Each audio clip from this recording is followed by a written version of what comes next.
Ils ont humilié l'agente d'entretien lors de la réunion d'entreprise la plus importante de l'année. Ils se sont moqués d'elle, l'ont expulsée, ont détruit sa dignité devant tout le monde. Mais elle gardait un secret. Une clé USB contenant les preuves que le PDG détournait des millions de l'entreprise. Et en quelques jours, cet homme puissant allait regretter chacune de ses paroles. Que quelqu'un fasse sortir cette femme d'ici. Là, la voix d'Alexandre Dubois déchira le silence de la salle de réunion. 15 cadres tournèrent la tête.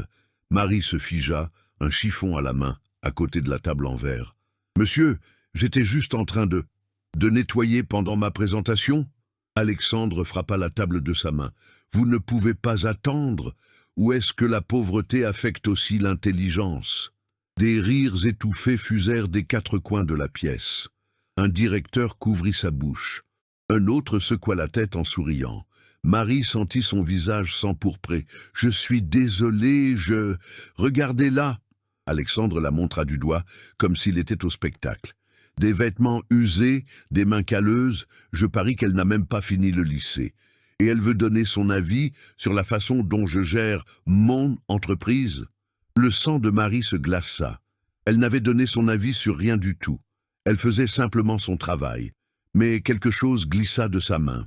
Une petite clé USB tomba sur le sol et roula sous une chaise. Personne ne le remarqua. Tout le monde était trop occupé à rire. « Sécurité !» cria Alexandre dans le couloir. Deux hommes en costume noir apparurent à la porte. Marie les regarda, puis regarda les cadres. Pas un regard de compassion, seulement du mépris. Elle se pencha rapidement, ramassa la clé USB et la cacha dans la poche de son uniforme. « Sortez-la d'ici, maintenant !» Les agents de sécurité s'avancèrent. Ils prirent Marie par les bras, fermement mais sans violence. Elle ne résista pas. Elle prit simplement une profonde inspiration, sentant le poids du petit appareil dans sa poche. Alexandre retourna à sa présentation, un sourire victorieux aux lèvres. Où en étions-nous? Ah oui, nos profits records. Mais personne dans cette salle ne savait que cette agente d'entretien venait de devenir la personne la plus dangereuse de l'entreprise. Et la question qui allait tout changer résonnait encore dans l'air. Comment une simple femme de ménage avait-elle pu obtenir des preuves capables de détruire un PDG millionnaire? La clé USB brûlait dans la poche de Marie, tandis que les agents de sécurité la poussaient dans le couloir. L'objet était petit mais lourd de sens. Elle serra les doigts contre lui à travers le tissu. Tout cela avait commencé 3 mois plus tôt. 3 mois. Cela semblait une éternité. Marie se souvenait encore de son premier jour. L'espoir dans ses yeux lorsque Béatrice, la superviseure, lui avait remis l'uniforme bleu marine. « Bienvenue chez Dubois Corporation. Ici, nous traitons tout le monde avec respect. » Mensonge. Mais ce jour-là, Marie l'avait cru. Elle avait besoin d'y croire. Elle serra l'uniforme comme si c'était de l'or. « Merci.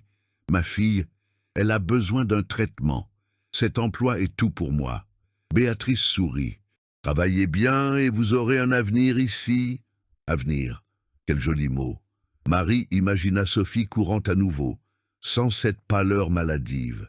Elle imagina payer les factures de l'hôpital sans pleurer dessus. Elle imagina la dignité. 2 semaines plus tard, tout avait basculé. Il était minuit. Marie nettoyait les tâches de la direction, seule.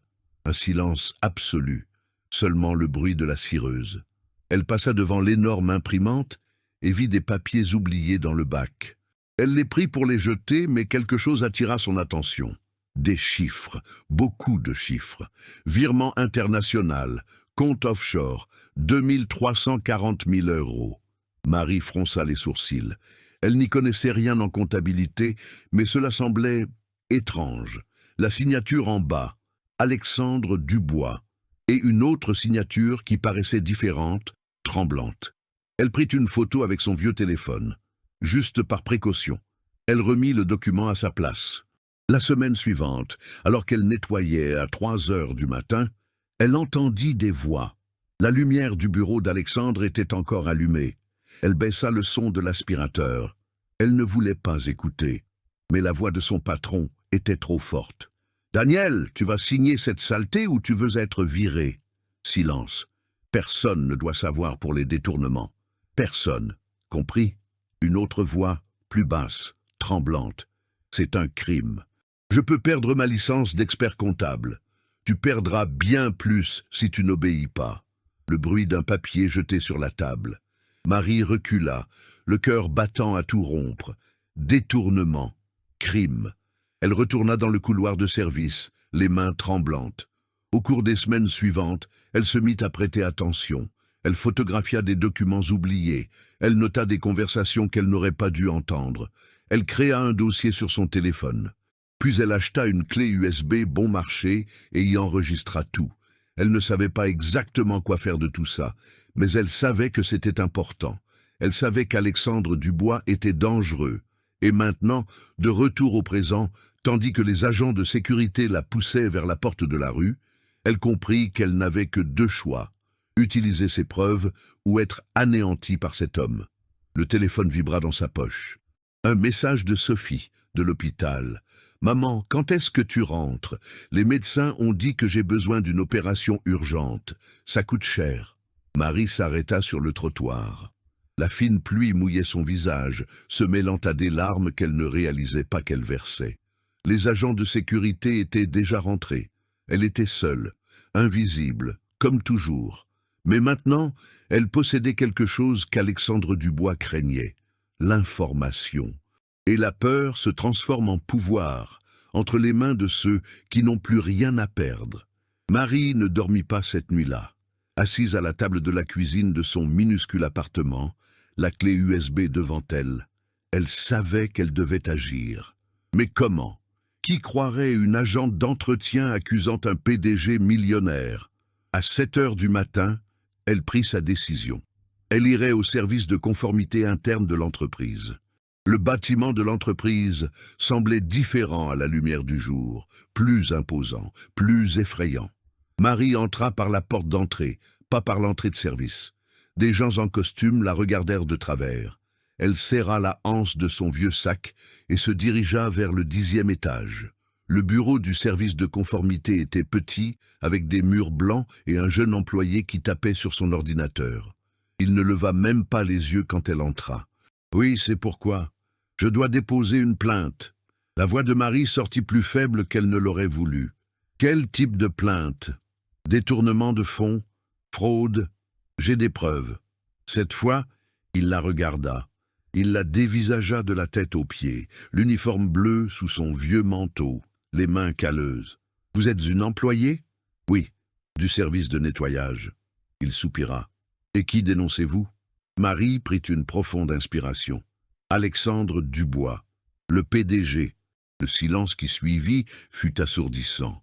Le jeune homme cligna des yeux 3 fois, puis il eut un petit rire sans joie. « Vous êtes sérieuse, madame ?»« Tout à fait. » Marie posa la clé USB sur le bureau. « Tout est là. Des virements illégaux, des documents falsifiés, des millions d'euros. » Il ne toucha même pas le dispositif. « Vous comprenez la gravité d'une fausse accusation ? La diffamation contre un supérieur peut entraîner un licenciement et des poursuites judiciaires. »« Ce n'est pas faux. Regardez les preuves. »« Madame !» Il repoussa la clé USB. « Une agente d'entretien qui accuse le PDG de l'entreprise. Pensez-vous vraiment que quelqu'un va croire ça? Ça ressemblera à une tentative d'extorsion. Je pourrais même être obligé de vous signaler. » Les mots tombèrent comme des coups de poing. Marie ramassa la clé USB, les mains tremblantes. « C'est comme ça alors, les crimes n'ont pas d'importance si celui qui les commet est riche? Je n'ai pas dit ça, mais j'ai besoin de preuves tangibles, pas de fichiers que n'importe qui peut fabriquer chez soi. Je n'ai rien fabriqué. Avec tout le respect que je vous dois, je ne peux pas simplement accuser notre PDG sur la base de la parole de... » Il s'arrêta, mais le mal était fait. D'une femme de ménage. Il n'eut pas besoin de finir sa phrase. Marie sortit de là, la dignité en lambeaux. Dans l'ascenseur, elle s'appuya contre la paroi métallique froide. Les larmes vinrent rapidement. Elle les essuya avec colère. Elle ne pouvait pas abandonner.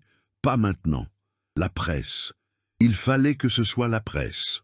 Elle chercha sur son téléphone et trouva le numéro du journal local. Une jeune journaliste répondit, l'air enthousiaste. dénonciation de corruption. C'est exactement le genre d'article que nous recherchons. Pouvons-nous nous rencontrer? Pour la première fois depuis des jours, Marie sentit l'espoir renaître. Elles se retrouvèrent dans un café discret. La journaliste, qui se présenta comme Julie, commanda un café et ouvrit son ordinateur portable. « Vous pouvez tout me raconter ?» Marie raconta. Elle montra quelques documents. Julie notait tout, les yeux brillants. « C'est énorme. Si c'est vrai, ça pourrait faire tomber toute la Dubois Corporation. »« C'est vrai. Je l'ai vu. Je l'ai entendu. »« Parfait. Je vais en parler à mon rédacteur en chef dès aujourd'hui. Laissez-moi vos coordonnées et... » Le téléphone de Julie sonna. Elle regarda l'écran et pâlit. « Excusez-moi, je dois répondre. » Elle se leva et sortit. Marie la vit à travers la vitre. Julie parlait avec agitation, en gesticulant. 3 minutes plus tard, elle revint. Mais elle était différente, froide. « Écoutez, Marie, j'ai vérifié et je ne pense pas que nous pourrons publier cette histoire. »« Quoi? Pourquoi? C'est compliqué. Des questions juridiques. Nous pourrions être poursuivis. Mais vous avez dit que c'était exactement le genre d'article que... » « Je sais ce que j'ai dit. » Julie ferma son ordinateur portable. « Mais j'ai changé d'avis. Désolée. » Elle partit rapidement, laissant Marie seule, avec une tasse de café froid. Ce n'est que plus tard que Marie découvrit la vérité. Julie était la nièce de Paul, le directeur financier de la Dubois Corporation. Un appel téléphonique avait suffi à tuer l'histoire. Marie rentra chez elle, vaincue. Elle jeta son sac sur le canapé et s'assit par terre. L'appartement était silencieux. Sophie était toujours à l'hôpital. Elle regarda ses propres mains, calleuses, fatiguées. Des mains de quelqu'un qui a toujours travaillé dur et n'a jamais été écouté. Ta grand-mère aussi était femme de ménage, tu sais. La voix de sa mère résonna dans sa mémoire. Marie avait 12 ans. Elle revenait de la maison où sa mère faisait le ménage. Un jour, le patron a oublié le coffre-fort ouvert. Il y avait beaucoup d'argent sale dedans, de la drogue, des pots de vin. J'ai tout vu. Et qu'est-ce que tu as fait, maman? Rien. Les gens comme nous ne gagnent pas, ma chérie. On survit. Ces mots avaient façonné Marie toute sa vie. Ne pas créer de problème. Ne pas élever la voix. Ne pas rêver trop grand. Survivre. Mais maintenant, en regardant le téléphone avec le dernier message de Sophie demandant de l'aide, Marie réalisa quelque chose. Survivre n'était pas suffisant. Pas quand sa fille était en train de mourir. Pas quand des hommes comme Alexandre volaient des millions pendant qu'elle avait à peine de quoi acheter des médicaments. Elle prit la clé USB. Elle faillit la jeter à la poubelle. Sa main trembla au-dessus de la corbeille. Ce serait si facile d'abandonner, de tout oublier, de redevenir invisible. Mais elle se souvint du sourire de Sophie, de la façon dont la petite disait « Maman, quand je serai grande, je veux être forte comme toi. » Forte. Marie ne se sentait pas forte, elle se sentait petite, écrasée, mais peut-être que la force, ce n'était pas de ne pas avoir peur. Peut-être que c'était d'agir même avec les mains qui tremblent. Elle ouvrit le navigateur de son téléphone et chercha « avocat en droit du travail gratuit ». Plusieurs noms apparurent. L'un attira son attention, maître Hélène Chevalier, spécialiste des cas contre les grandes entreprises, première consultation gratuite. Elle composa le numéro avant de perdre son courage. Cabinet de maître Chevalier, bonjour. J'ai besoin d'aide. Je m'appelle Marie Leclerc. Je sais des choses graves, sur mon patron. Mais personne ne me croit. Quel genre de choses? Des détournements d'argent. Des millions. J'ai des preuves. Silence au bout du fil. Puis, pouvez-vous venir au cabinet demain? Oui, je peux. Apportez tout ce que vous avez. Et, Marie, oui, si ce que vous dites est vrai, votre vie va changer. Mais elle va devenir bien pire avant de s'améliorer. Êtes-vous sûr de vouloir aller jusqu'au bout? Marie regarda par la fenêtre. Dehors, la ville continuait de tourner. Des gens allaient et venaient. Tous avec leurs problèmes, leurs combats. Elle n'était qu'une de plus, insignifiante, invisible. Mais elle avait quelque chose qu'Alexandre Dubois n'attendait pas. Elle avait la vérité, j'en suis sûr. Mais avant que Marie ne puisse se rendre chez l'avocate, tout s'effondra. Le lendemain matin, Béatrice l'appela dans le vestiaire. Le visage de la superviseure était tendu. « Marie, je dois vous parler. Il s'est passé quelque chose? Vous avez été réaffectée. À partir d'aujourd'hui, vous travaillerez de nuit. Seul. » Seul? Mais l'étage de la direction est immense. Je ne peux pas. Ce sont des ordres de la direction. Béatrice détourna le regard. Désolé. Marie comprit immédiatement. Il l'isolait, l'éloignait des autres employés, la rendait plus vulnérable. En sortant du vestiaire, elle croisa Alexandre dans le couloir.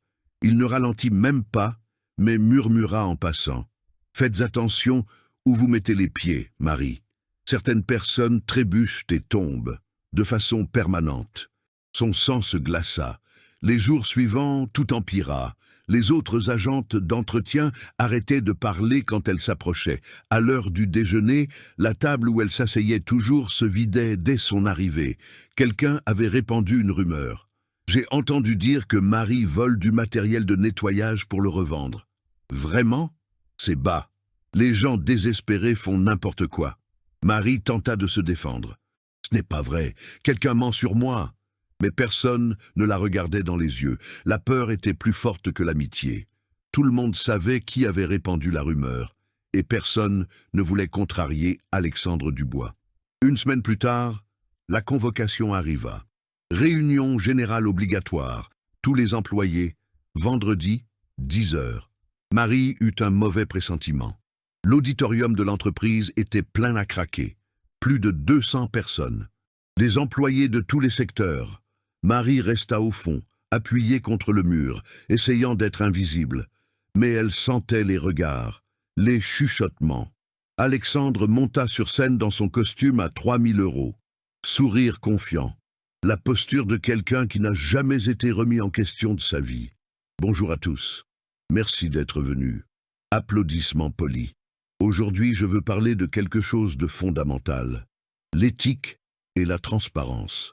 Il fit une pause dramatique. Cette entreprise a été construite sur des valeurs solides, l'honnêteté, le travail acharné, l'intégrité. Marie eut la nausée. Mais malheureusement, Alexandre adopta un ton grave. Il y a toujours ceux qui essaient de ternir notre réputation. Des gens qui répandent des mensonges, qui volent, qui ne respectent pas l'environnement de travail que nous avons construit ensemble. Il regarda directement au fond de l'auditorium, droit sur Marie. 200 pères Dieu le suivirent. Marie voulut disparaître. Les mauvais exemples existent même ici, parmi nous. Alexandre pointa du doigt. Vous, la dame en uniforme bleu au fond, pouvez-vous venir ici, s'il vous plaît? L'air quitta les poumons de Marie. Non, il n'était pas en train de faire ça, pas devant tout le monde. Allons, ne soyez pas timide, venez montrer votre visage. Les jambes de Marie tremblaient, mais elle marcha. Chaque pas semblait couvrir des kilomètres. Les gens s'écartaient pour lui laisser le passage, comme si elle avait une maladie contagieuse. Elle arriva devant la scène. Des lumières vives l'aveuglaient. « Quel est votre nom ?» demanda Alexandre, bien qu'il le sût déjà. « Marie. » Sa voix sortit faible. « Parlez plus fort. Personne n'entend. »« Marie. » « Très bien. Marie, depuis combien de temps travaillez-vous ici ?»« 3 mois. »« 3 mois. » répéta Alexandre à l'auditoire. « Et en si peu de temps, vous avez déjà causé plusieurs incidents, n'est-ce pas ?»« Je n'ai rien causé. »« Non ?» Il haussa un sourcil. « Nous avons des rapports indiquant que vous volez du matériel de nettoyage. »« C'est un mensonge. » Et aussi... Alexandre fit un signe. L'écran géant derrière lui s'alluma. « Nous avons ça. » Une vidéo commença. Des images de sécurité. Marie nettoyant l'étage de la direction la nuit, prenant des documents, les photographiant avec son téléphone. Les images étaient montées pour paraître suspectes, coupées pour supprimer le contexte. Des murmures éclatèrent dans l'auditorium. « Ça, je peux l'expliquer ?» Marie se tourna vers l'auditoire. Ces documents prouvent que... Alexandre lui arracha le micro des mains. « De prouve quoi? Que vous violez la vie privée? Que vous volez des informations confidentielles? Non, il prouve que vous volez des millions. J'ai des preuves. » Elle cria sans micro, mais sa voix atteignit les premiers rangs. Quelques employés échangèrent des regards. Pendant un bref instant, il sembla que quelqu'un la croirait. que quelqu'un poserait des questions. Alors, Alexandre fit quelque chose de brillant. Il rit. Un rire fort, authentique, comme s'il venait d'entendre la blague la plus absurde du monde. Et les cadres du premier rang le suivirent. Puis le deuxième rang, et le troisième. En quelques secondes, tout l'auditorium riait. De Marie, de la petite femme, en uniforme usé, accusant un PDG milliardaire. « Elle pense que je vole ?» Alexandre pouvait à peine parler entre deux rires. « Moi, qui ai construit cette entreprise à partir de rien ?» Les délires d'une personne désespérée. Des agents de sécurité s'approchaient déjà, mais Alexandre leva la main, les arrêtant. Pas encore. Il n'avait pas terminé. « Marie, je peux même comprendre. Vous savez ?» Son ton changea. Il devint paternaliste, condescendant. « Nous avons enquêté sur votre situation. Vous avez une fille malade, n'est-ce pas? À l'hôpital, qui a besoin d'un traitement coûteux. » Le cœur de Marie s'arrêta. Il n'allait pas... J'imagine le désespoir, les factures qui s'accumulent, le salaire qui ne suffit pas. Alors vous vous dites, je vais voler quelques trucs, je vais inventer des histoires, peut-être que je pourrais obtenir de l'argent par le chantage. Non, cria Marie, ce n'est pas une question d'argent, c'est une question de justice. Vous détournez la justice, coupa Alexandre. Vous voulez parler de justice. Vous, qui volez l'entreprise qui vous a donné un emploi, qui inventez des mensonges sur celui qui vous paie. L'auditoire regardait maintenant Marie avec un mélange de pitié et de dégoût. La mère désespérée qui avait perdu la tête, qui avait tenté d'extorquer son patron, qui ne méritait pas la confiance. « J'ai appelé la police. » Alexandre laissa tomber les mots comme des bombes. « Quoi? Pour enquêter sur vous. La diffamation est un crime. Le vol d'informations confidentielles aussi. La tentative d'extorsion peut vous valoir des années de prison. » Le monde tourna. Marie s'agrippa au bord de la Seine pour ne pas tomber. « Vous ne pouvez pas... »« Je peux, et je le fais. Dans cette entreprise, nous prenons l'éthique au sérieux. » Il se tourna vers l'auditorium. « Que cela serve d'exemple. Nous ne tolérons pas la malhonnêteté, peu importe de qui elle vient. » Des applaudissements commencèrent à fuser.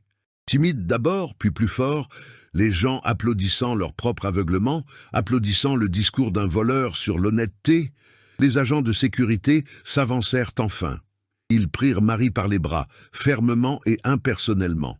Elle n'avait pas la force de résister. Alors qu'ils la traînaient dans l'allée centrale, elle chercha un visage amical, un regard de soutien.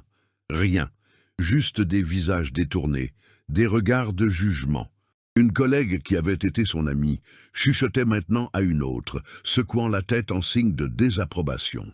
Alexandre retourna au micro. « Je regrette cet incident, mais nous pouvons maintenant continuer. Comme je le disais, notre entreprise est fière de... » Sa voix s'estompa alors que Marie était expulsée de l'auditorium. Elle passa les doubles portes. Le couloir vide résonnait de ses pas traînants. Les agents de sécurité la relâchèrent près de la sortie. « Rassemblez vos affaires. Vous êtes suspendu jusqu'à l'enquête de la police. » Elle erra jusqu'au vestiaire, ouvrit son casier. Si vide. Quelques uniformes de rechange, une photo de Sophie, un savon bon marché. C'était tout. 3 mois de travail, 3 mois d'humiliation. Et maintenant, elle n'avait même plus ça. Elle s'assit sur le banc, encore sous le choc. La porte du vestiaire s'ouvrit. 2 agents d'entretien entrèrent, virent Marie et s'arrêtèrent. L'une d'elles ouvrit la bouche pour dire quelque chose. L'autre lui tira la manche. « Ne t'en mêle pas. » Elles prirent ce dont elles avaient besoin et sortirent rapidement. Marie resta seule, complètement seule. Elle appuya sa tête contre le casier métallique froid. Les larmes vinrent, silencieuses, chaudes, irrépressibles. Alexandre Dubois avait gagné. Il avait détruit sa réputation, monté les employés contre elle, transformé la victime en coupable. Et il avait tout fait publiquement pour que tout le monde sache, on ne se frotte pas à lui. Mais alors qu'elle pleurait là, quelque chose changea en Marie. La douleur commença à se transformer en colère, une colère pure, cristalline, qui brûlait plus fort que n'importe quelle humiliation. Elle prit son sac, vérifia la poche secrète. La clé USB était toujours là, intacte. Il avait réussi à détruire sa dignité, sa réputation, son emploi. Mais il n'avait pas réussi à détruire la vérité. Et Marie réalisa quelque chose de fondamental. Elle n'avait plus rien à perdre. Et les gens qui n'ont plus rien à perdre sont les plus dangereux de tous. Marie conduisit en pilote automatique jusqu'à son appartement. Elle ne se souvenait même pas d'être montée dans la voiture, ni du trajet. Elle se souvenait seulement des rires, des regards, de la voix d'Alexandre qui résonnait, les délires d'une personne désespérée. Quand elle ouvrit la porte de chez elle, le silence l'engloutit. Sophie était toujours à l'hôpital. L'appartement semblait plus petit, plus froid. Les murs écaillés, le robinet qui goutte, le canapé troué qu'elle avait toujours voulu changer, mais pour lequel elle n'avait jamais eu d'argent. C'était sa vie, et Alexandre Dubois venait de détruire le peu qu'il en restait. Marie ferma la porte à clé. Elle laissa tomber son sac par terre. Elle alla jusqu'à la salle de bain, ouvrit la douche, s'assit sur le sol du bac, encore habillée, et laissa l'eau froide couler sur elle, comme si elle pouvait laver l'humiliation, la honte, le sentiment d'être trop petite pour compter. Elle ne sait pas combien de temps elle resta là, 10 minutes, 1 heure, assez longtemps pour que l'eau commence à refroidir encore plus, pour que ses doigts se rident, pour que les larmes s'arrêtent. Quand elle sortit, elle se regarda dans le miroir embué, le visage rouge, les yeux gonflés, l'uniforme mouillé collé à son corps. Elle avait l'air vaincue, elle en avait l'air, mais quelque chose en elle refusait de se briser complètement. Marie retira l'uniforme trempé. Elle le jeta dans le panier. Cet uniforme bleu avait autrefois représenté l'espoir. Maintenant, ce n'était plus qu'un chiffon mouillé. Elle enfila de vieux vêtements, un pantalon de survêtement, un t-shirt délavé. Elle alla dans la cuisine. La clé USB était dans son sac. Elle la prit. Si petite, si insignifiante. Mais elle contenait assez pour détruire un empire, ou pour la détruire elle, si elle l'utilisait mal. Marie pensa à abandonner. Ce serait si facile.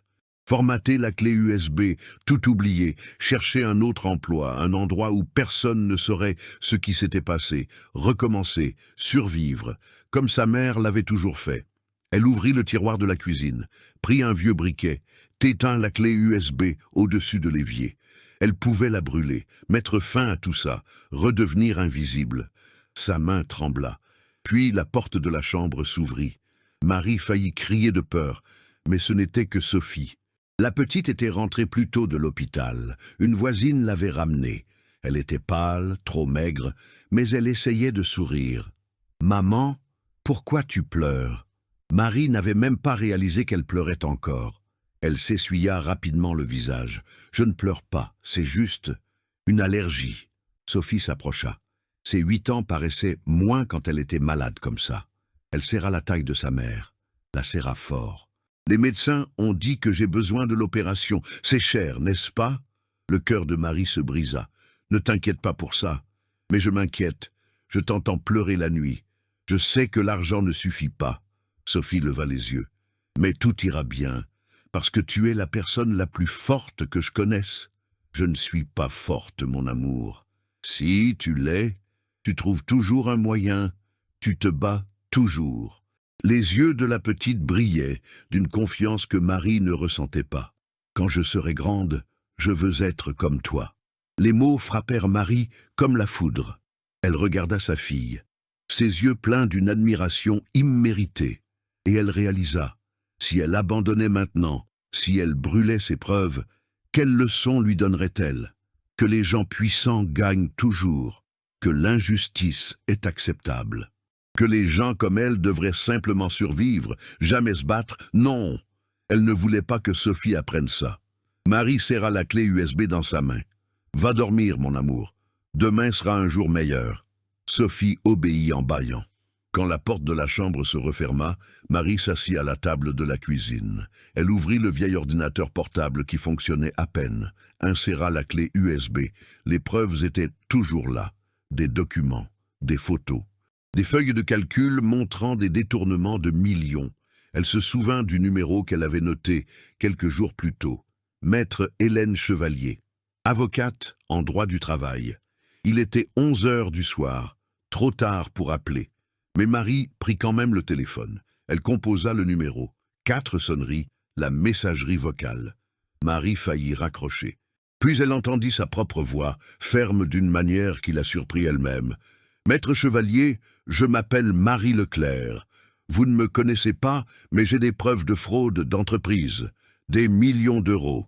Mon patron m'a humilié aujourd'hui devant 200 personnes. Il m'a traité de voleuse, de menteuse. Il a essayé de me détruire, mais il a fait une erreur. Il a cru que j'abandonnerais, que je suis trop faible pour me battre. Il a tort. Je vais tout révéler. Avec votre aide ou sans, mais je préfère avec. Rappelez-moi, s'il vous plaît. » Elle raccrocha, le cœur battant la chamade. Il n'y avait plus de retour en arrière possible. Elle venait de déclarer la guerre. Marie regarda de nouveau les documents à l'écran. Après tout ce qu'Alexandre avait fait, elle savait qu'il ne s'arrêterait pas. Il essaierait de la détruire complètement, peut-être même de la faire emprisonner avec de fausses accusations. Mais Marie avait quelque chose qu'il avait sous-estimé. Elle avait été témoin de quelque chose, des mois plus tôt. Alexandre criant sur quelqu'un dans son bureau. « Daniel, tu vas signer cette saleté ou tu veux être viré ?» Daniel, le comptable. Il savait, il avait aussi des preuves. Et d'après le ton de sa voix, cette nuit-là, il n'était pas content. Marie ouvrit Facebook, chercha, trouva Daniel Bernard, comptable, travaillait chez Dubois Corporation, profil discret. Photo avec 2 jeunes enfants. Elle nota son nom complet. Demain, elle essaierait de le trouver. Le téléphone sonna. Marie sursauta. C'était Hélène, l'avocate qui la rappelait alors qu'il était minuit. « Marie, j'ai reçu votre message. Merci de me rappeler. Je sais qu'il est tard. Vous avez parlé d'une fraude de plusieurs millions. Combien exactement? Plus de 50 millions. Peut-être plus. J'ai des documents, des photos, des dates, des comptes offshore. » Silence au bout du fil. Puis, « Pouvez-vous me l'envoyer maintenant par email crypté? » « Oui, je peux. Faites-le. Je vais l'analyser cette nuit. Si c'est ce que vous dites, Marie, votre vie va changer. Mais je dois être honnête. Ça va empirer avant de s'améliorer. Beaucoup plus. Les gens puissants ne tombent pas sans se battre. Ils détruisent ceux qui les menacent. Il m'a déjà détruite. Je n'ai plus rien à perdre.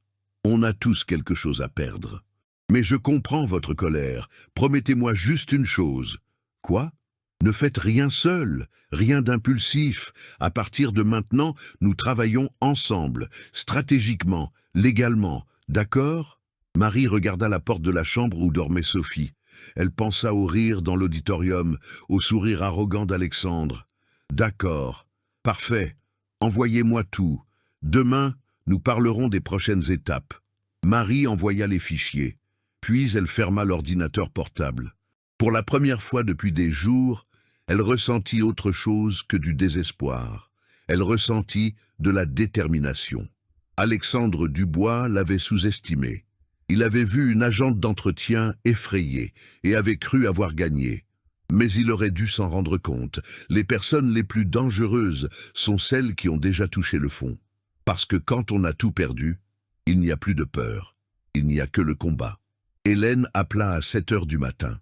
Marie avait à peine dormi, mais elle répondit à la première sonnerie. « J'ai passé la nuit à analyser vos fichiers. » La voix de l'avocate était différente, tendue. « Marie, c'est plus gros que je ne l'imaginais. Beaucoup plus gros. Qu'avez-vous trouvé? Des preuves de détournement systématique, des virements vers des paradis fiscaux, des contrats frauduleux avec des sociétés écrans. Mais il y a un problème. Il nous en faut plus. Il nous faut quelqu'un de l'intérieur. Quelqu'un qui puisse confirmer que ces documents sont authentiques et n'ont pas été fabriqués. Je sais qui peut aider. Qui? Daniel Bernard, le comptable. J'ai entendu Alexandre le menacer, le forcer à signer de faux documents. Silence. Un comptable interne est le témoin clé parfait. Mais convaincre quelqu'un comme lui, Marie, il a tout à perdre. Son emploi, sa carrière, il pourrait même subir des représailles. Pourquoi prendrait-il ce risque? Parce que personne ne devrait vivre dans la peur. Je vais essayer. Marie fit des recherches obsessionnelles. Elle découvrit que Daniel déjeunait toujours dans le même café, à 3 rues de l'entreprise. tous les jours, à 12h15, seule. Elle attendit de l'autre côté de la rue, cachée derrière un poteau. 12h20, il apparut. Un homme d'une quarantaine d'années. Des lunettes. Des costumes qui semblaient trop grands pour son corps mince. Il marchait vite, la tête basse, comme quelqu'un qui ne veut pas être vu. Marie le suivit jusqu'au café. Elle entra juste derrière lui. Il était déjà assis dans un coin, le dos à la porte. Elle prit une profonde inspiration et s'approcha. « Daniel Bernard ». Il se retourna, surpris. « Oui ? Qui êtes-vous » ? « Marie Leclerc. Je travaillais chez Dubois Corporation. Je dois vous parler. » Son visage devint blanc. « Je n'ai rien à vous dire. » Il commença à se lever. « C'est à propos d'Alexandre, de ce qu'il vous oblige à faire. » Daniel se figea. Pendant 3 secondes, il ne bougea pas. Puis il se rassit lentement. « Vous ne savez rien. Je sais qu'il vous menace, qu'il vous force à falsifier des documents. Je vous ai entendu vous disputer il y a des mois. Vous avez entendu ?» Il regarda autour de lui, paranoïaque. « Baissez la voix, pour l'amour de Dieu. » Marie s'assit en face de lui. « J'ai des preuves, des documents que vous avez signés, des virements que vous avez traités. Je ne suis pas là pour vous accuser. Je suis là parce que j'ai besoin de votre aide. » « De l'aide ?» Il eut un rire amer. « Vous n'avez aucune idée du danger que vous courez. Alexandre Dubois n'est pas seulement un patron corrompu. Il a des relations, des politiciens, des juges, des gens qui font disparaître les problèmes. Je sais, il m'a humilié devant toute l'entreprise hier, m'a traité de voleuse, a monté tout le monde contre moi. » Daniel ferma les yeux. « Je l'ai vu, j'étais là, je suis désolé, je ne pouvais rien faire. Mais vous pouvez maintenant. Vous avez accès à tout, les feuilles de calcul originales, les emails, les autorisations. Avec votre aide, nous pouvons le faire tomber. Et je perds tout. Mon emploi, ma licence professionnelle. Je pourrais même faire face à des accusations criminelles en tant que complice. Ou vous continuez à vivre dans la peur. Jusqu'à quand, Daniel? Jusqu'à ce qu'il se débarrasse de vous quand il n'aura plus besoin de vous, jusqu'à ce que vous ne puissiez plus dormir la nuit. » Les mains de Daniel tremblaient en tenant sa tasse de café. Il les regarda comme s'il ne les reconnaissait pas. « J'ai 2 enfants, 6 et 9 ans, je dois subvenir à leurs besoins. J'ai une fille, 8 ans, malade, j'ai besoin d'argent pour son opération, mais je suis quand même là. Parce qu'il y a quelque chose de plus important que de survivre, c'est de vivre avec dignité. » Daniel resta silencieux pendant un long moment. Les gens entraient et sortaient du café.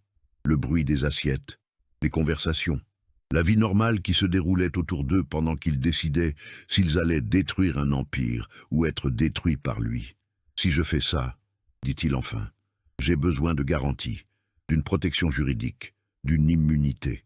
Mon avocate peut l'obtenir. Hélène Chevalier, elle est spécialiste de ce genre de cas. » Chevalier. Daniel haussa les sourcils. Elle a fait tomber 3 PDG l'année dernière. Elle est bonne. Alors, vous aider? Il prit une profonde inspiration. Ses mains cessèrent de trembler. Il regarda Marie dans les yeux pour la première fois. Si je fais ça, on le fait bien. Pas d'improvisation. Pas d'héroïsme stupide. On planifie chaque étape. D'accord. Mais, et Marie? Oui? Si ça tourne mal, on tombe ensemble. Vous comprenez ça? Je comprends. Mais si ça réussit, combien d'autres personnes sauvons-nous? Combien d'autres employés exploitent-ils? Combien d'argent va-t-il encore voler si personne ne l'arrête? Daniel hocha lentement la tête, puis il tendit la main. Marie la serra. La poignée était ferme, malgré la peur visible dans ses yeux. On va le détruire. Ils prirent rendez-vous avec Hélène pour le soir même. Un petit bureau dans un quartier discret. Hélène les accueillit avec une expression sérieuse. « Daniel, tout ce que vous direz ici est confidentiel. Vous comprenez? » « Je comprends. D'abord, je dois savoir. Avez-vous participé activement aux fraudes ou avez-vous été contraint? » « Contraint. Au début, je pensais que c'était juste des optimisations fiscales agressives. Puis j'ai réalisé que c'était un crime. J'ai essayé de refuser. Alexandre m'a menacé. Il a dit qu'il inventerait des accusations contre moi, qu'il détruirait ma carrière. J'ai une famille, j'ai cédé. avez-vous des preuves de cette contrainte? Quelques emails, des enregistrements de conversations tendues, des messages menaçants. Excellent. Cela vous protège légalement. Hélène ouvrit un ordinateur portable. Maintenant, montrez-moi ce que vous avez. Daniel brancha sa propre clé USB. Des fichiers commencèrent à apparaître. Des feuilles de calcul complexes. Hélène les fit défiler, les yeux écarquillés. Mon Dieu, c'est 53 millions. 57 en fait. Les dernières transactions datent de la semaine dernière. Marie sentit le souffle lui manquer. 57 millions. En 3 ans. Il détournait de l'argent des fournisseurs, surfacturait des contrats et volait même sur les comptes des clients. De petites sommes qui passaient inaperçues. Mais additionnées, Hélène continua d'analyser. Ça, là, ces signatures, elles sont falsifiées? La plupart. Alexandre a un logiciel de retouche. Il copie les signatures numériques d'autres cadres. Il est fini, dit Hélène avec conviction. Avec ça, nous obtenons une condamnation pénale garantie, mais il faut le présenter correctement, au bon moment, aux bonnes personnes. Quelle personne? Demanda Marie. Le ministère public, la police judiciaire. Mais nous ne pouvons pas simplement le livrer et attendre. Les hommes comme Alexandre ont des avocats chers. Ils essaieront de vous discréditer. Ils prétendront que Marie a volé des informations, que Daniel est un complice qui essaie de rejeter la faute.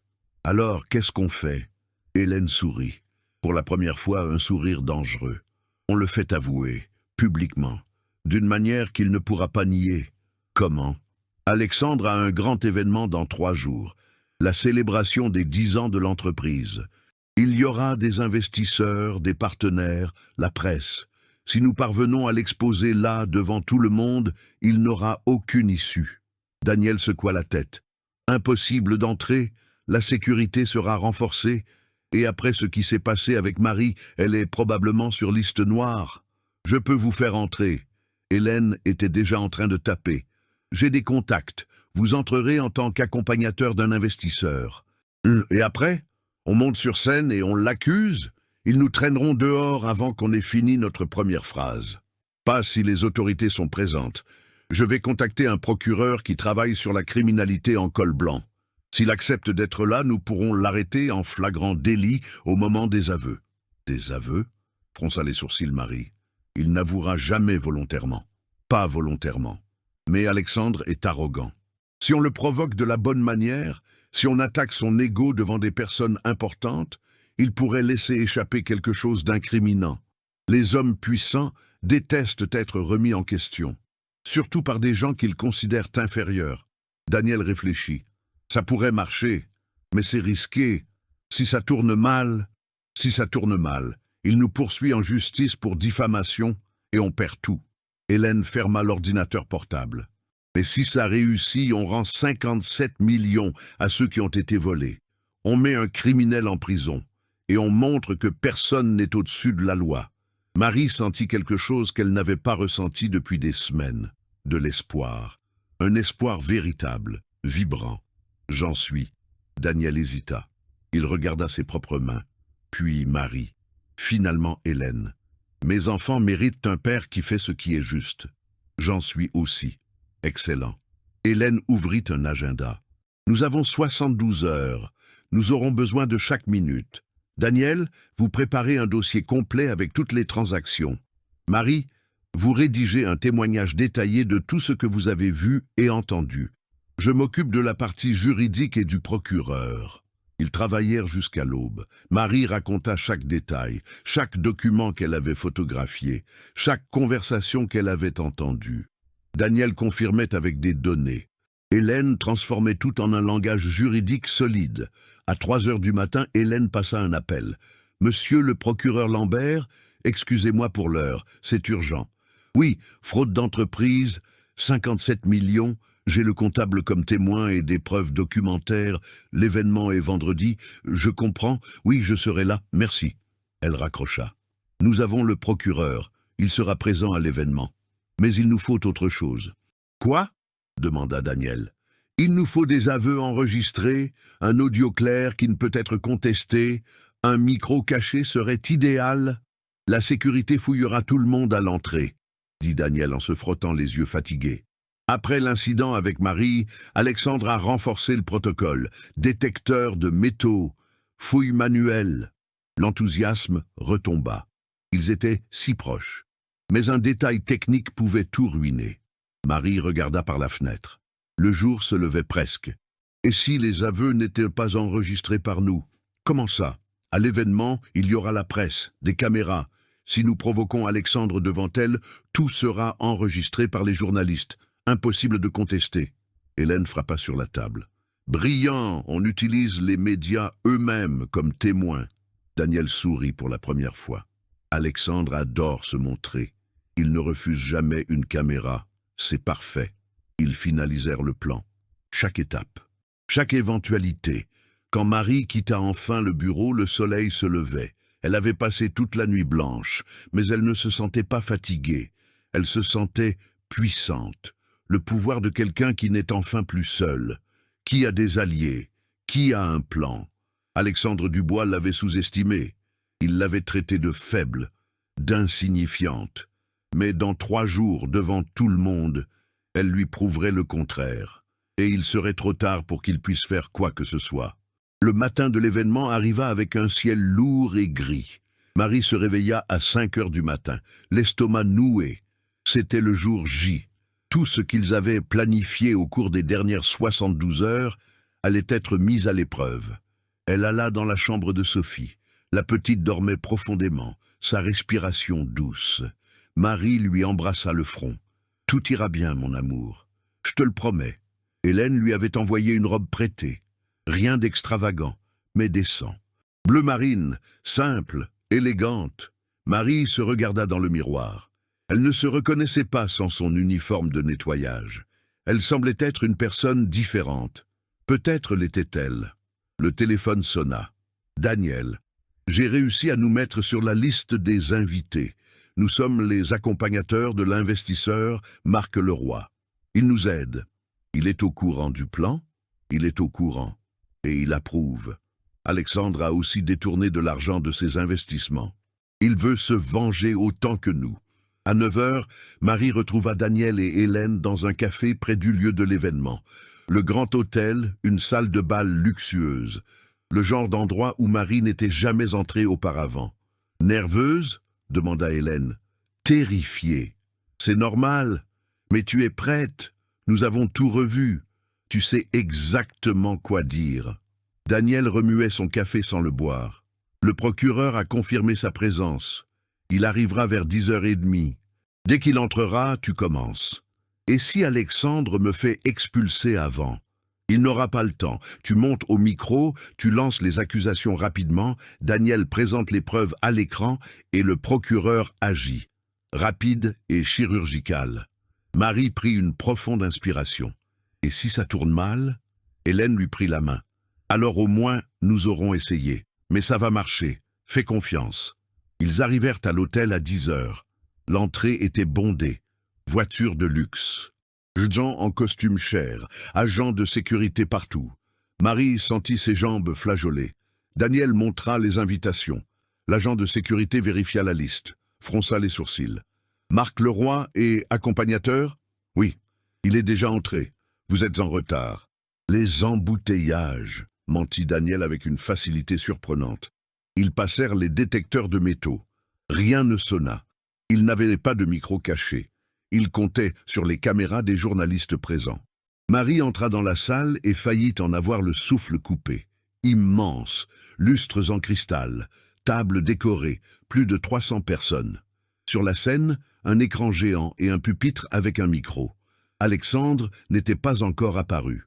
Là-bas, pointa discrètement Daniel, le procureur Lambert. Un homme d'une 50aine d'années, en costume gris, se tenait près du mur latéral. Il les regarda et leur fit un signe de tête presque imperceptible. Il était en position. Tout était en ordre. Marie, Daniel et Hélène s'assirent à une table au milieu de la salle. Ni trop près de la scène, ni trop loin. Stratégique. Marc Leroy, l'investisseur qui les aidait, était à la même table. Il serra la main de Marie.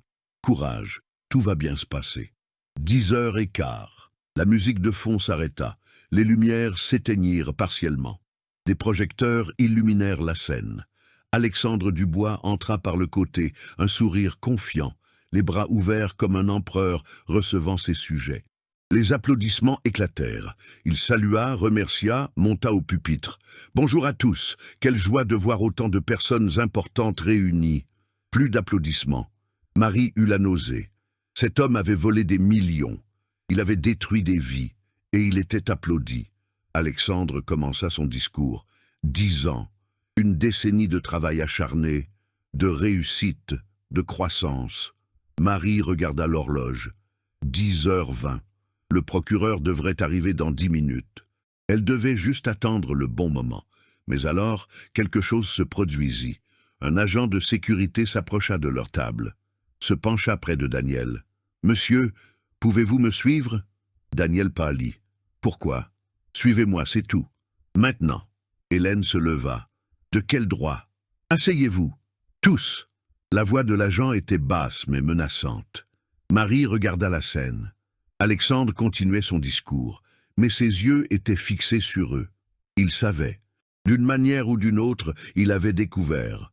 Le cœur de Marie s'emballa, le plan s'effondrait. Daniel fut emmené hors de la salle. Hélène tenta de le suivre, mais un autre agent la bloqua. « Vous restez, madame. » Panique. Marie chercha le procureur des yeux. Il était toujours là, mais semblait confus, ne comprenant pas ce qui se passait. Alexandre termina un paragraphe de son discours et fit une pause. Il regarda directement Marie, sourit, un sourire qui disait « J'ai encore gagné ». Non, ça ne pouvait pas se terminer comme ça. Marie se leva. Hélène lui attrapa le bras. « Non, attends le procureur !»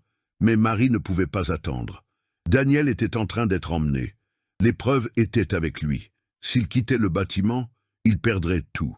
Elle se dirigea vers la scène. Les gens commencèrent à le remarquer, à tourner la tête. Alexandre arrêta de parler. « Avons-nous une interruption ?» Marie monta les marches latérales de la scène. Les agents de sécurité s'avancèrent. Mais Alexandre leva la main pour les arrêter. Il était intrigué, assez arrogant pour vouloir l'humilier à nouveau. « Marie, l'agente d'entretien, quelle surprise !» dit-il au micro, sa voix résonnant. « Quelqu'un a oublié de nettoyer la liste des invités ?» Rire nerveux dans la salle. Marie prit le micro de rechange sur le côté de la scène. Ses mains tremblaient, mais elle se força à être ferme. « Je ne suis pas venu nettoyer. Je suis venu exposer la vérité. »« La vérité ?» rit Alexandre. « Vous avez déjà essayé. Ça n'a pas marché, vous vous souvenez ? Parce que vous avez menti, manipulé. Mais aujourd'hui, c'est différent. » Différent comment ? Vous n'êtes toujours personne. Je suis toujours le propriétaire de cette entreprise. Marie vit les caméras de télévision s'allumer. Les journalistes prêtaient attention. C'était maintenant ou jamais. Vous avez détourné 57 millions d'euros en 3 ans. J'ai des preuves, des documents, des témoins. La salle explosa en murmures. Alexandre garda son calme. Des accusations vides de la part d'une employée licenciée pour faute grave, pathétique. Elles ne sont pas vides.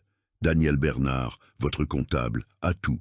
Les feuilles de calcul, les virements, les signatures falsifiées. Maintenant, Alexandre hésita.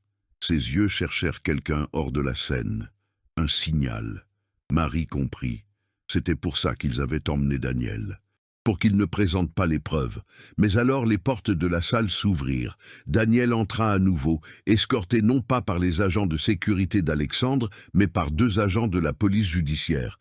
Et derrière eux, le procureur Lambert. « Personne ne sort !» La voix du procureur résonna. « Cet événement est sous le coup d'une enquête judiciaire. » Alexandre se figea. Pour la première fois, son sourire disparut. Le procureur s'approcha de la scène. « Monsieur Dubois, il y a de graves accusations contre vous. Nous avons un mandat de perquisition et... » Il regarda Daniel. « Un témoin prêt à coopérer. » Daniel monta sur scène. Il brancha son ordinateur portable à l'écran géant. Voici les virements frauduleux. L'écran géant s'illumina. Des chiffres, des dates, des comptes, des signatures, tout exposé pour que 300 personnes le voient. Alexandre tenta d'éteindre le projecteur. Un agent l'en empêcha. C'est un coup monté. Elle a piraté les systèmes. C'est un complice qui essaie de se sauver. J'ai des enregistrements de vous en train de me menacer, dit Daniel calmement. J'ai des emails. J'ai tout. Les caméras enregistraient chaque seconde. Les journalistes prenaient des notes frénétiquement. Les investisseurs se levaient, révoltés. Alexandre était cerné. Il n'y avait pas d'issue. Et Marie, pour la première fois, vit une peur réelle dans ses yeux. Le piège s'était refermé. Alexandre Dubois n'était pas homme à reculer. Même cerné, même avec les preuves brillant sur l'écran derrière lui, il garda sa contenance. Il ajusta son costume, régla le micro et sourit. Impressionnant, commença-t-il, la voix trop calme pour la situation. Une sacrée production. Ça a dû demander beaucoup de travail de monter cette mise en scène. Murmure confus dans la salle.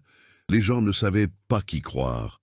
Monsieur le procureur Lambert, avec tout le respect que je dois à votre fonction, vous êtes en train d'être manipulé. Alexandre se pavanait sur scène avec une confiance théâtrale. Cette femme, il pointa Marie du doigt, a été licenciée pour faute grave, vol, violation de la vie privée, diffamation. C'est un mensonge, cria Marie. Ah oui? Alexandre haussa un sourcil. Nous avons des caméras de sécurité vous montrant en train de photographier des documents confidentiels.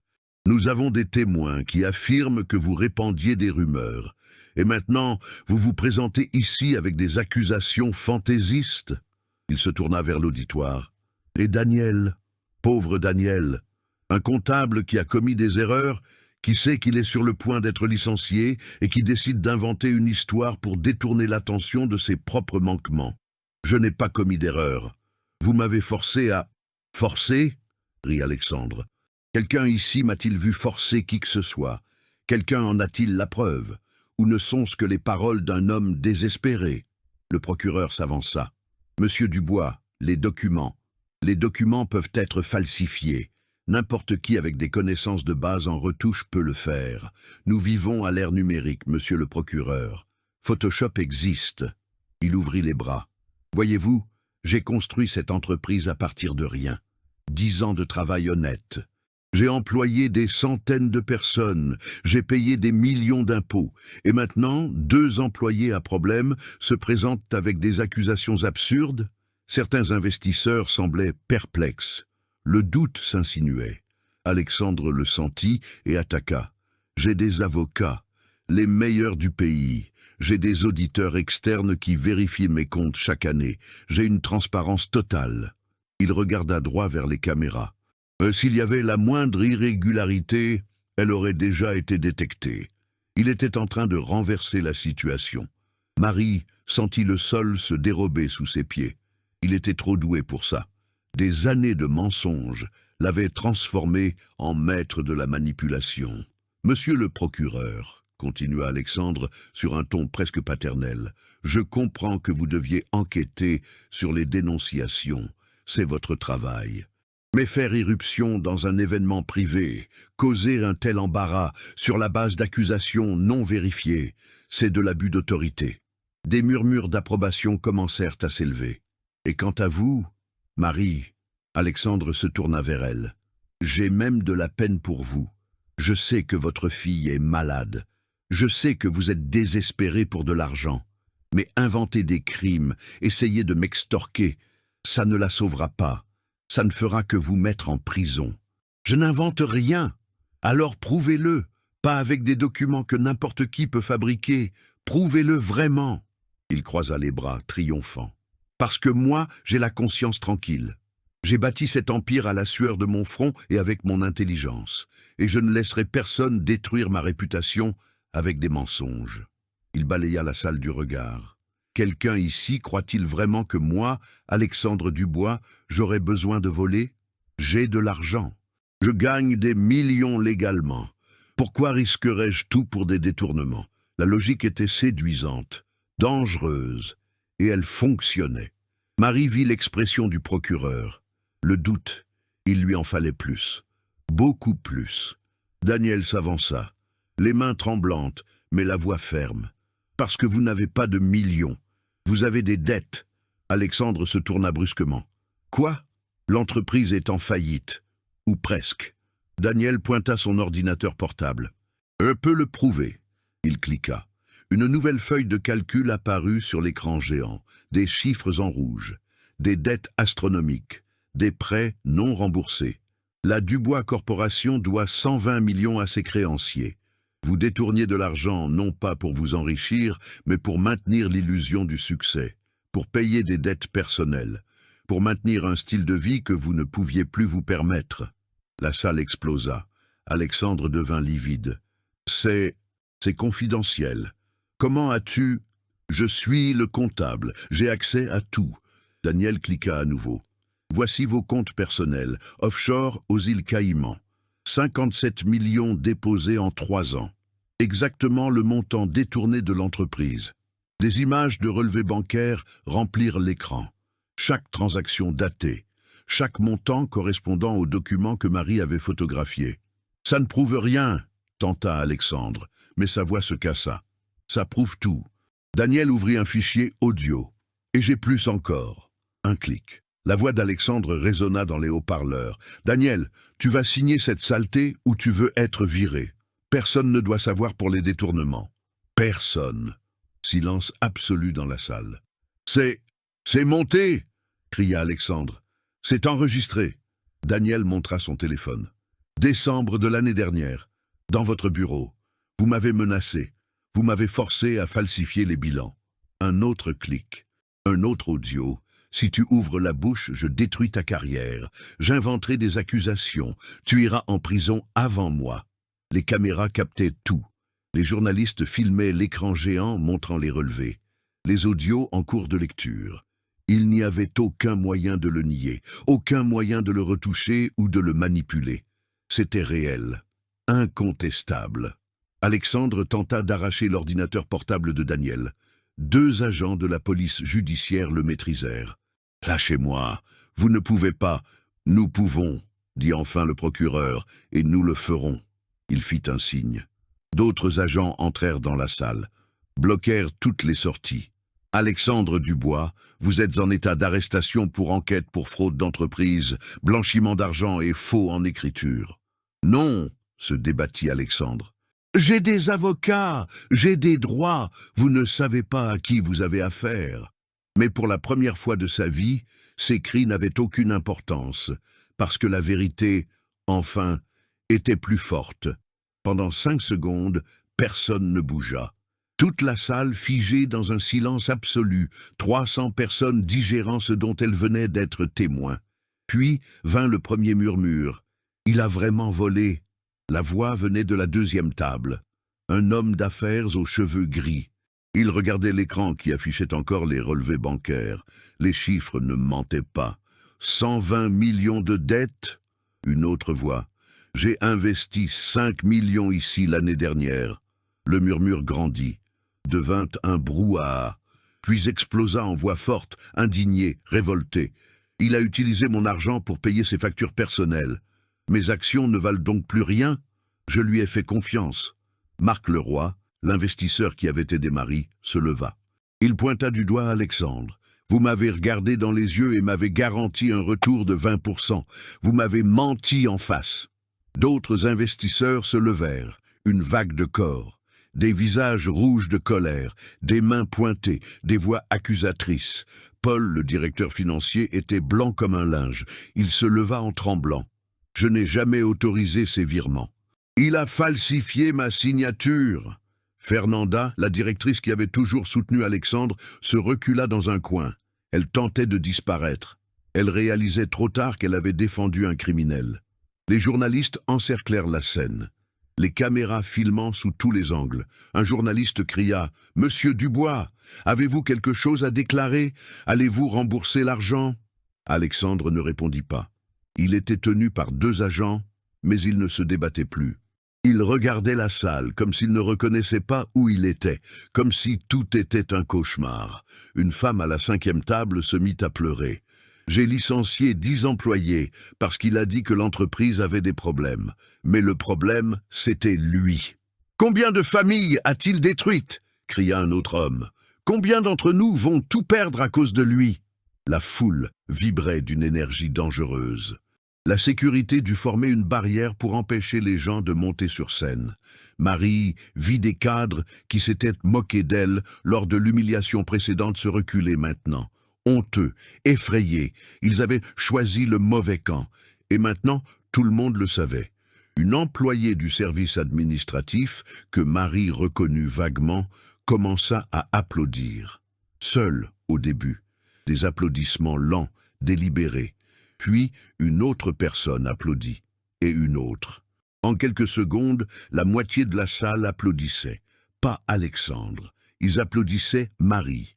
Ils applaudissaient Daniel. Ils applaudissaient la chute d'un tyran. Les investisseurs n'applaudissaient pas. Ils étaient déjà au téléphone avec des avocats. Mais les employés, ceux qui avaient été exploités et réduits au silence, eux, applaudissaient avec force. Alexandre entendit les applaudissements. Il tourna la tête vers Marie. Pour la première fois, il n'y avait pas d'arrogance dans ses yeux, seulement du choc, de l'incompréhension. Comment une agente d'entretien avait-elle réussi ça? Mais il ne s'agissait pas d'être une agente d'entretien. Jamais. Il s'agissait d'avoir du courage, de refuser d'être invisible. Le procureur fit un signe. « Emmenez-le !»« Attendez !» Alexandre retrouva enfin sa voix. « Attendez, je peux expliquer, je peux rembourser l'argent, on peut trouver un accord.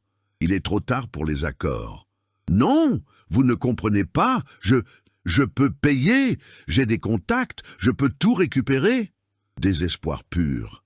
Le masque tomba enfin. Ce n'était plus le PDG confiant. C'était juste un homme terrifié confronté aux conséquences pour la première fois de sa vie. Les agents le tirèrent vers la sortie latérale. Il résista, planta ses pieds. « Non, vous ne savez pas qui je suis. J'ai construit cette entreprise. Je suis la Dubois Corporation. » Non. Marie parla dans le micro. Sa voix résonna, claire, ferme, brisant ses cris. Vous n'avez jamais été l'entreprise. C'étaient les employés, les gens que vous avez exploités, humiliés et ignorés.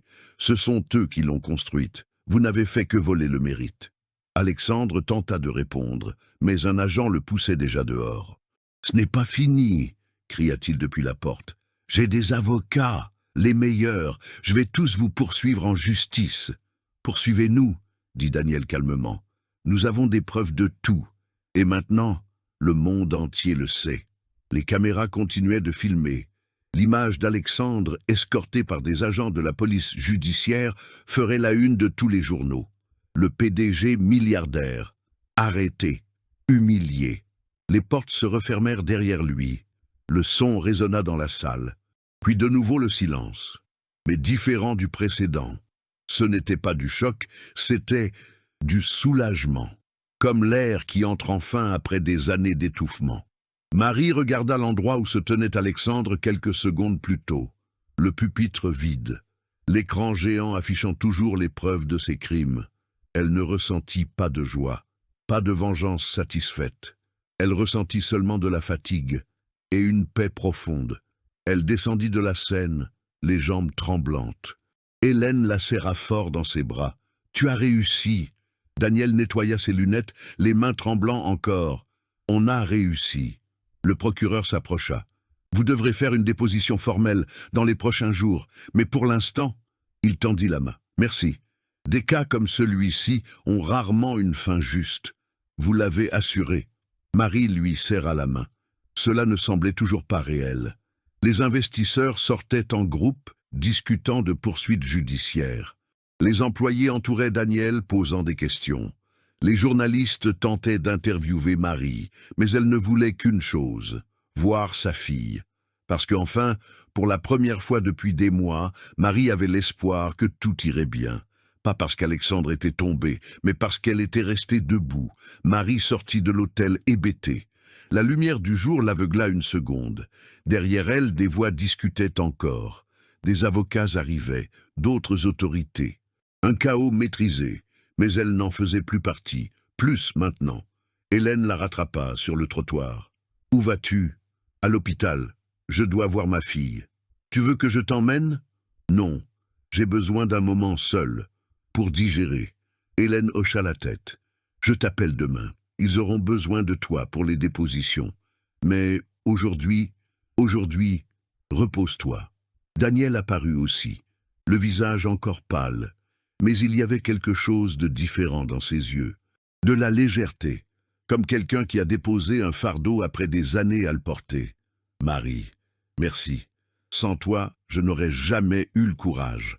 Sans toi, je n'aurais pas eu assez de preuves. On l'a fait ensemble. Ils s'étreignirent rapidement. Puis chacun prit son chemin. Marie appela un taxi. 20 minutes jusqu'à l'hôpital. Elle appuya sa tête contre la vitre froide, regardant la ville défiler. Tout semblait pareil. Des gens qui marchent, des voitures qui klaxonnent, la vie normale. Mais rien n'était plus pareil pour elle. À l'hôpital, elle monta directement à la chambre de Sophie. La petite était réveillée, regardant des dessins animés sur la petite télévision. Quand elle vit sa mère, son visage s'illumina. « Maman, tu es différente, tu es belle. » Marie regarda la robe prêtée. Elle avait oublié qu'elle la portait encore. « Ah oui? Tu trouves qu'elle me va bien? » « Très bien. » Sophie fit de la place sur le lit. « Assieds-toi ici. Raconte-moi ta journée. » Marie s'assit. Comment expliquer à une enfant de 8 ans qu'elle venait de faire tomber un empire, qu'elle avait prouvé que le courage vaut plus que le pouvoir, que la justice, parfois, l'emporte? C'était une journée importante. J'ai résolu quelques problèmes. Des problèmes au travail. Quelque chose comme ça. Sophie prit la main de sa mère. Si petite, si fragile. « Maman, les médecins ont dit qu'ils allaient pouvoir m'opérer. Je ne sais pas comment, mais un sponsor est apparu ou quelque chose comme ça. » Le cœur de Marie bondit. « Comment ?» Une infirmière entra. « Ah, Madame Leclerc, un groupe d'hommes d'affaires a créé un fonds d'urgence pour les patients sans ressources. Votre fille a été l'une des sélectionnées. L'opération est prévue pour la semaine prochaine. » Marie se couvrit la bouche. Les larmes vinrent sans prévenir. Ce n'étaient pas des larmes de tristesse. C'étaient des larmes d'un soulagement si intense que ça faisait mal. « Maman, pourquoi tu pleures ?» s'inquiéta Sophie. « Je suis heureuse, mon amour, très heureuse. » Elle resta avec Sophie jusqu'à ce que la petite s'endorme. Puis, elle rentra chez elle. Le petit appartement l'accueillit avec un silence familier. Marie retira la robe prêtée, enfila de vieux vêtements, confortables, elle-même. Elle s'assit sur le canapé et laissa enfin tout l'envahir. La tension, la peur, l'adrénaline. Tout s'effondra d'un coup. Elle pleura jusqu'à ne plus avoir de larmes, puis elle dormit. 12 heures d'affilée, le sommeil le plus profond depuis des mois. 10 jours plus tard, tout changea de nouveau. L'histoire était devenue virale. Une agente d'entretien fait tomber un PDG corrompu était dans tous les journaux. Les vidéos de la confrontation lors de l'événement avaient des millions de vues. Marie se réveillait avec des messages d'inconnus, du soutien, de l'admiration, des invitations à des interviews. Elle refusa la plupart. Elle ne voulait pas la gloire. Elle voulait juste aller de l'avant. Alexandre était en prison. Caution refusée. Les enquêtes révélèrent encore plus de crimes. Évasion fiscale, corruption, menaces. La liste s'allongeait. Ses avocats chers réussirent à retarder le procès, mais pas à l'empêcher. Il risquait des années de prison. La Dubois Corporation fut placée en redressement judiciaire. De nombreux employés perdirent leur emploi. Certains investisseurs perdirent des fortunes. Ce n'était pas une fin heureuse pour tout le monde. La justice est rarement propre. Mais Marie reçut un appel inattendu. « Madame Leclerc, c'est le conseil d'administration provisoire de la Dubois Corporation. Nous aimerions nous entretenir avec vous. » Elle faillit refuser. Mais la curiosité l'emporta. La réunion eut lieu dans un café. 3 membres du conseil. Des visages sérieux, mais respectueux. Nous restructurons l'entreprise. Nous créons de nouveaux protocoles. Une transparence totale. Et nous voulions vous offrir quelque chose. Je ne veux pas d'indemnité. J'ai déjà signé que ce n'est pas une indemnité, c'est un emploi. Directrice de la conformité et de l'éthique. Marie cligna des yeux. Moi, j'ai à peine fini le lycée. Je n'ai pas la formation pour... Vous avez quelque chose de mieux. Du courage, de l'intégrité, et vous connaissez cette entreprise de l'intérieur. Vous savez où se trouvent les problèmes. Nous vous offrons un salaire compétitif, des avantages complets et une autonomie totale pour mettre en œuvre des changements. Je ne sais pas quoi dire. Dites oui, nous avons besoin de gens comme vous. Pas de jolis CV. Marie réfléchit. Cette entreprise l'avait humiliée, l'avait détruite, mais elle comptait aussi des centaines d'employés honnêtes qui avaient besoin d'un emploi. Qui méritait un meilleur endroit pour travailler? Puis-je y réfléchir? Bien sûr, mais nous avons une condition. Si vous acceptez, engagez qui vous voulez dans votre équipe, des gens en qui vous avez confiance. Construisez quelque chose de nouveau. 3 jours plus tard, Marie accepta, mais à ses propres conditions. Premier projet, un programme de valorisation pour les employés des services généraux, agents d'entretien, de sécurité, de maintenance, des salaires justes, un respect obligatoire. Approuvé. Le premier jour, en tant que directrice, Marie entra par la porte d'entrée, pas par l'entrée de service. Elle portait une tenue simple mais digne. Elle monta à son nouveau bureau. Petit, mais il avait une fenêtre, une table, un ordinateur, et sur le mur, elle accrocha une photo. Sophie souriant sur son lit d'hôpital, 1 semaine après son opération réussie. Un rappel quotidien de la raison de son combat. 2 mois plus tard, lors d'une réunion de direction, quelque chose se produisit. Un manager criait sur un stagiaire, un jeune d'une 20aine d'années, des vêtements simples, visiblement modestes. « Cette idée est ridicule, vous croyez en savoir plus que moi ?» Le stagiaire se recroquevilla. Marie reconnut ce regard. Elle le connaissait bien. La honte, la peur, l'envie de disparaître. Elle se leva. Quelle était l'idée? Le manager se retourna surpris. « Excusez-moi, directrice Leclerc, mais ça ne... » Quelle était l'idée? Le stagiaire déglutit. J'ai suggéré d'automatiser une partie du système de stock. Ça économiserait du temps et de l'argent. Mais monsieur a dit que... Montrez-moi. Le jeune homme présenta son projet. Nerveux, bégayant. Mais l'idée était brillante. Elle permettrait d'économiser des centaines d'heures de travail. Marie regarda le manager. Pourquoi avez-vous ridiculisé ça? Je n'ai pas jugé approprié qu'un stagiaire... Un stagiaire a eu une meilleure idée que la vôtre. Et au lieu d'écouter, vous l'avez humilié. Elle garda une voix calme. Plus jamais, compris? Oui, directrice. Marie se tourna vers le stagiaire. Comment vous appelez-vous? Raphaël. Raphaël, votre idée est approuvée. Vous allez la mettre en œuvre personnellement. Si vous avez besoin de ressources, parlez-moi. Le visage du jeune homme s'illumina. Vraiment? Vraiment. Et Raphaël? Oui? Ne laissez jamais personne vous faire sentir inférieur à cause de vos origines. Vos idées valent autant que celles de n'importe qui ici. Après la réunion, Marie se rendit au service de nettoyage. Les agentes d'entretien étaient en pause. Elle s'assit avec elles à la table de la cantine. Certaines étaient mal à l'aise. « Directrice, vous n'avez pas besoin de... » « Si, vous êtes importante. Aussi importante que n'importe quel cadre. Et je veux que vous le sachiez. » L'une d'elles, plus âgée, s'essuya les yeux. « Merci, ça fait longtemps que quelqu'un ne nous a pas traités comme des personnes. » Marie prit un café avec elle, discuta, écouta leurs histoires, leurs problèmes, leurs suggestions. Elle nota tout. Le soir, en rentrant chez elle, elle passa devant le grand hôtel, le même endroit où tout avait explosé des mois plus tôt. Elle s'arrêta un instant, se souvint d'Alexandre emmené, se souvint de ses cris. « Je suis la Dubois Corporation. » Non, il ne l'avait jamais été. C'étaient les gens.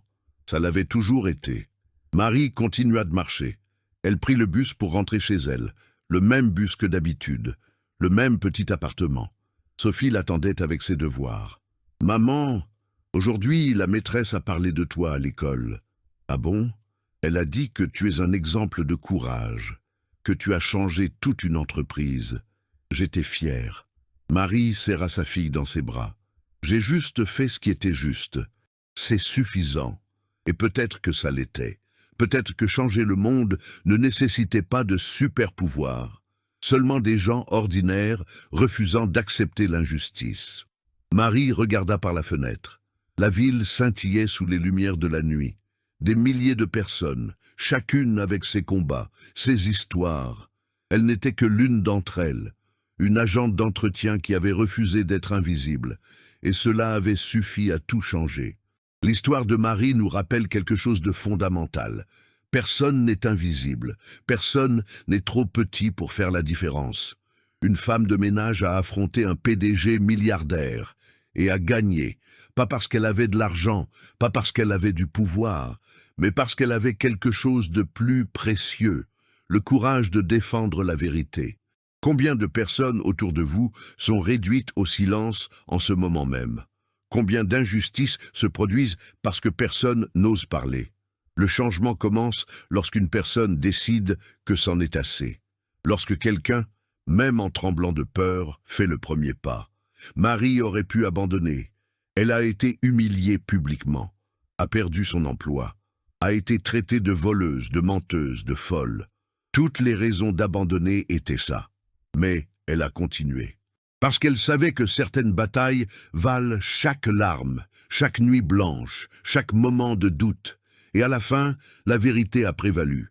Alexandre Dubois, avec tout son pouvoir et son arrogance, est tombé. Pas par magie, pas par chance, mais parce que Marie a refusé d'être effacée. Elle a conservé des preuves, a trouvé des alliés, a planifié stratégiquement. Et quand le moment est venu, elle n'a pas reculé. 57 millions d'euros ont été récupérés. Des centaines d'employés ont obtenu justice. Une entreprise corrompue a été démasquée. Tout cela parce qu'une femme en uniforme de nettoyage a décidé que sa voix comptait. Cette histoire vous a-t-elle touché? Vous a-t-elle fait ressentir de la colère face à l'injustice? Vous a-t-elle fait soutenir Marie? Alors, laissez le mot « justice » dans les commentaires. Montrez que vous croyez que le courage l'emporte sur l'arrogance, que des gens ordinaires peuvent faire tomber des empires de mensonges. Et si vous connaissez quelqu'un qui vit quelque chose de similaire, quelqu'un qui est réduit au silence, humilié ou victime d'injustice, partagez cette histoire. Parfois, une personne a juste besoin de savoir qu'elle n'est pas seule pour trouver la force de se battre. Savez-vous ce que j'ai appris de l'histoire de Marie, que le statut social ne définit pas le caractère? Alexandre avait tout, l'argent, le statut, le pouvoir, mais il était vide à l'intérieur. Marie avait peu de choses, un vieil uniforme, un salaire minimum, un petit appartement, mais elle avait de l'intégrité, et à la fin, cela valait plus que tous les millions du monde. Si vous voulez plus d'histoires de personnes réelles qui ont affronté des géants et ont gagné, des histoires qui vous feront croire que le changement est possible, abonnez-vous à la chaîne et activez la cloche. Chaque semaine, nous vous proposons des récits qui vous émouvront, vous inspireront et vous rappelleront que vous êtes plus fort que vous ne l'imaginez. Parce qu'au fond, nous sommes tous un peu comme Marie. Nous nous sommes tous déjà sentis petits face à quelque chose de grand. Nous avons tous déjà voulu abandonner, mais en chacun de nous, il y a une étincelle de courage qui attend d'être allumée.